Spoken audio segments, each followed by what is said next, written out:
This is HeKnowsFitness, bringing you that heat and that fire. We keeping the foot on the what? On the X. We keeping the foot on the what? On the X. This is what people love, man. They love HeKnowsFitness, dog. Classic form. Beanie Mode style, man. We gotta get on their ass, dog. Let me say it again. We gotta get on their ass. This is why HeKnowsFitness is needed in the YouTube streets, man. Because I lift the level of play up, dog. I lift that standard, man. I'm the standard bearer, the trendsetter. Now let's get on to the video and talk about Mr. Trendsetter, aka the truth. You know why they call him the truth? Because there's no lies in his damn fist. Let me say it again. Do you know why they call him the truth? Because there's no lies in his damn fist. He's gonna be fighting Danny Cherry-Picking Garcia. Let me tell you guys something. I see you, Errol Spence, dog. I see you. I know you ain't fooling me, nigga. You. I know you ain't fooling me, nigga. You. Danny Garcia is nothing but a flat-footed, can't let his hands go, cherry-picking tune-up fight for Errol the True Spence. Let me say it again. Blah, blah, blah. Because that was so deep and profound. Let that marinate in the corpus callosum, dog. Hear me and hear me. Wow. Danny Garcia is a flat-footed, can't let his hands go, cherry-picking tune-up fight for Errol the Truth Spence. Let me explain why. The truth of the fact of the matter is this. Errol Spence needs to get back into his Mr. Tactical Aggression, technical punching placement, and body snatching work. The levying onslaught of the punishment style vernacular, the full form. Well, what better way to do it than to fight a glorified tune-up fight or a low-key tune-up fight in Danny Garcia? Danny Garcia hasn't fought anybody that is of upper echelon material or resemblance of any similitude in the hierarchy of the welterweight division. Look at his last two fights. Who did he fight? He fought Ivan Redcat. Who the heck is that? Who the freak is that, folks? Please tell me who the hell that is. When y'all tell me who the hell that is, then we can talk. Is that an upper echelon welterweight? Is that somebody that gives you work? Whatever happened to the cardinal rule of boxing, a fighter is as good as his last fight. Let me say it again. Whatever happened to the cardinal rule of boxing, that a fighter is as good as his last fight. Danny Garcia's last fight was Ivan Redcat. And then his fight prior to that, he knocks out in 7 rounds a guy who went toe-to-toe with AB about bullshit. A guy who damn near almost beat Sean freaking Porter. A guy who's not legitimately a 147-pounder. This is who he fought. So, again, when we sit here and talk about boxing, we act like the cardinal rules of boxing don't exist. We act like we can't understand that a fighter is as good as his last 2 fights, right? Or a fighter's as good as his last fight. Let me say it again. A fighter's as good as his last 2 fights, or he's as good as his last fight. When did Danny Garcia become such a serious opponent for Errol the True Spence? How does Errol the True Spence go from -600 on the bets to -260?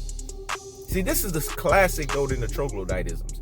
The Rudy Poo and the Plum Plum brain isms, and the ultra fanboy with the ultra fanboy rhetoric isms that's associated with boxing. Danny Garcia is not a threat. He's a flat-footed, can't let his hands go, cherry-picking tune-up fight for Errol the Truth Spence. And see, Las Vegas is even falling for this. This is what I was talking to you guys when I tell you guys about neuro-linguistic programming. It is the psychology of diluting one's own subconscious and the subconscious of others. Let me say it again, because that one needs to marinate in the corpus callosum and in the cerebellum. What I said was so deep and profound. Let me rewind that, dog, because this one needs to marinate, dog. This one needs to basically inject itself in the medulla oblongata. The truth of the fact of the matter is neuro-linguistic programming, NLP, is the psychology of diluting the subconscious of one, meaning i.e. yourself, because you have to delude your own subconscious and believe in the garbage and the nonsense so that you could turn around, i.e. reverse bias, aka detractors, aka panders, and then make others be deluded by their subconscious mind, by the reverse bias, by the detractisms, by the panderisms. This is what Las Vegas has told you, because they're believing in the stock of the car crash. How does Errol Spence go from negative 600 to negative 260? Does that make any sense to you guys? I told you guys, boxers, trainers, promoters. Now we have to start saying Las Vegas bettors, all alike, can be Rudy Poor plum brains. Classic dotes and troglodytes. Ultra fanboys with the ultra fanboy rhetoric. When did Danny Garcia ever become dangerous? He's flat-footed. He doesn't let his hands go. He's a cherry picker. His last 2 fights tell you everything you need to know about this guy. But yet he's making noise in the welterweight division? Why do you think we call him a cherry picker? Who the fuck is Ivan Redkach, man? This is what I'm trying to tell you guys. But people want to sit here and run their freaking mouths about a Danny Garcia and say that Danny Garcia is relevant at the welterweight division. The guy hasn't fought upper echelon fighters since his last fight against Sean Porter. Let me say it again.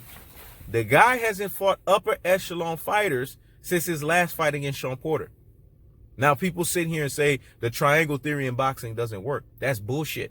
The triangle theory, as He Knows His Sport, has broke this shit down in Yoda fashion. And broke it down in what? And keeping the foot on the what? On the necks. And keeping the foot on the what? On the necks style.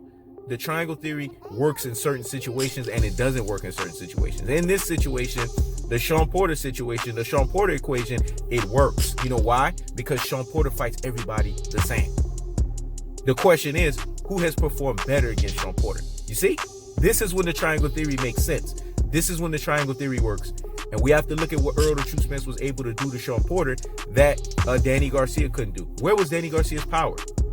He supposedly has power, but who dropped Sean Porter? Who gave him the full reprieve knockdown in the 11th round? Bam, uppercut, dog.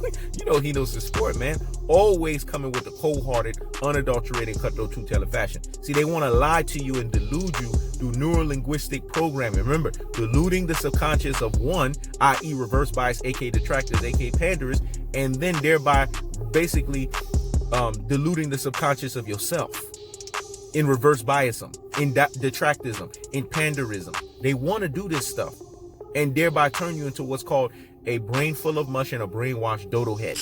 You see why all of this terminology came from? See, I had to give you guys a history on how all of these incendiary words came about. It's because of the history of how they tried to dupe you. You can't allow yourself to be beguiled, betwixt, and bamboozled.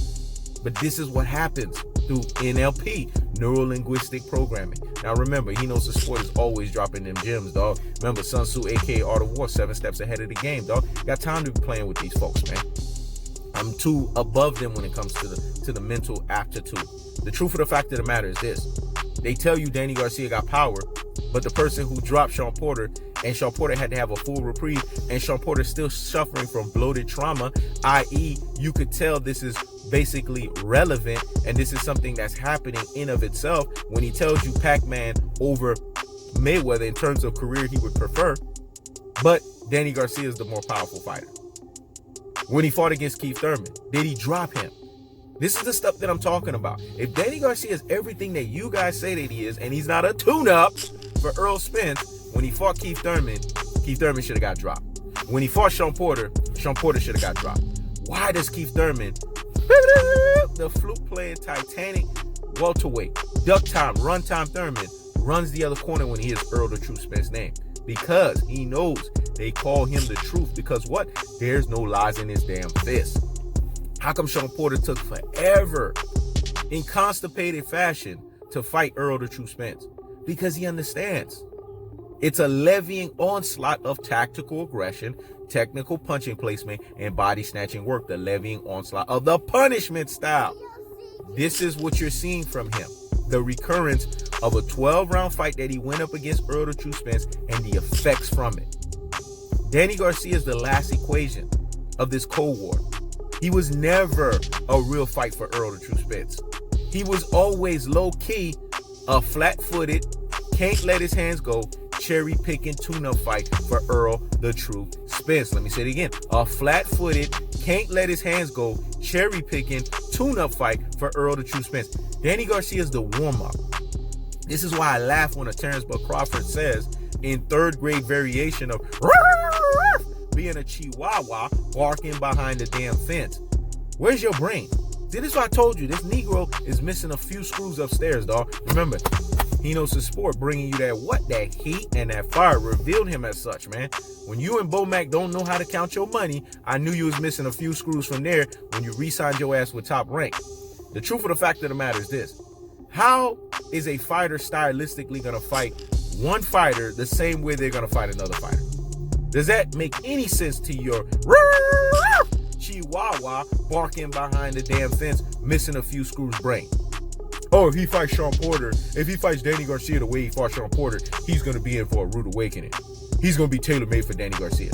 So, Danny Garcia, you think Errol Spence is going to fight you the way he fought Sean Porter? That means Errol Spence don't got no pedigree. That means Errol Spence can't box for shit. That ain't true, because look what he did to the number 4 pound-for-pound fighter at the time, Mikey Garcia. A little Mikey. Ooh, little Mikey. The Mexican community fan base still hot and bothered like grits. That's why they've become fake-ass Terence Crawford fanboy man crushes. Because they didn't like the fact that Errol the True Spence regressed them into a what? A Uber, a Lyft, and a hold up.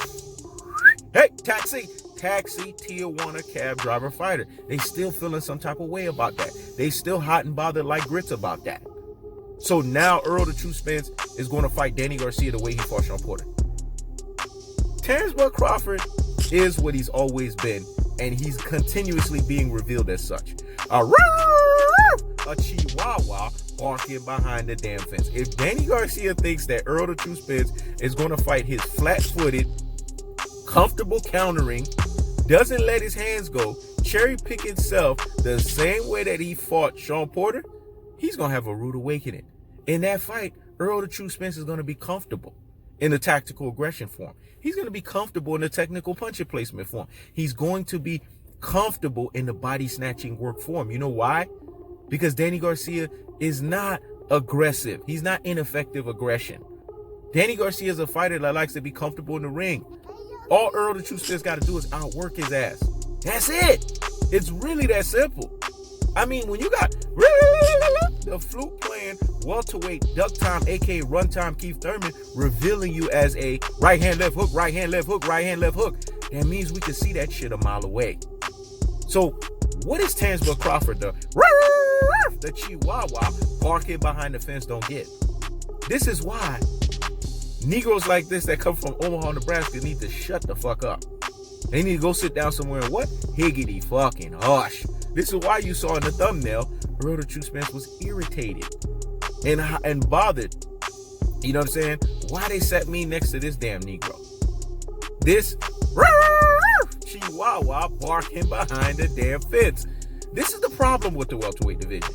There's only one rock star and there's a bunch of guppies. Let me say it again. There's only one rock star and there's a bunch of guppies. When you're rocking with the best, you don't settle for the rest.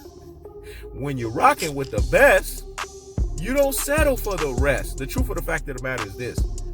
Danny Garcia, and I'm going to make this very clear, because this is the tone on how that 25-part series, when it starts, it's going to start on that tone. He is a flat-footed counterer, comfortable counterer variation. Doesn't let his hands go. Tune-up fight for Errol the True Spence. Now that's the cold-hearted, the unadulterated, and the cutthroat truth-teller fashion. This is HeKnowsFitness. Checking out.